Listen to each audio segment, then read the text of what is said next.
What are we talking about this week? Let's see. What's new? What's now? What's next? What is CBRS 2.0?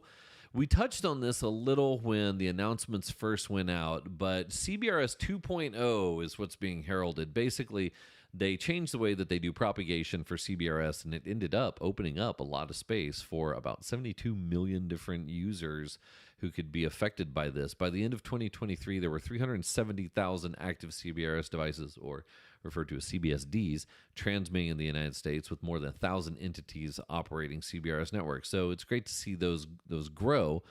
But now, newly proposed changes to the aggregated interference model on which CBRS is based, the sharing of it is based. It's expected to enable CBRS spectrum access system administrators to provide uninterrupted access to approximately 72 million more people than they do now. So it's not shrinking the zones of coverage, but what it's doing is it's changing the way that the propagation looks. And one of the things that they're doing, I think I read, is they're doing like a high and low. So they're doing the CBRS, if CBRS is being used on the ground versus up in the air, and the way that that signal would propagate and the way that that would look and how that's going to change it. So CBRS 2.0 is being heralded for that. But the other thing that it's adding is the heartbeat.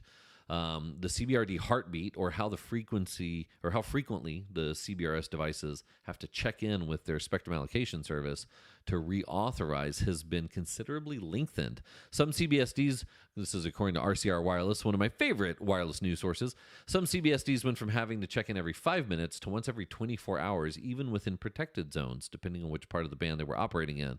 An enormous dynamic protection area that extends nearly 300 kilometers from Nevada to the Pacific Ocean, and included cities such as LA and Vegas and Bakersfield, was split into two, one for the air and one for the ground, in order to reduce the CBRS preemption for users on the ground. So that's kind of cool. So you've got a couple of DPAs that have changed. You've got the CBRD heartbeat. You've got the way the propagation was done. All in all, I don't think I'm missing anything there. All in all, CBRS 2.0, that's what that is. So pretty cool. I like CBRS.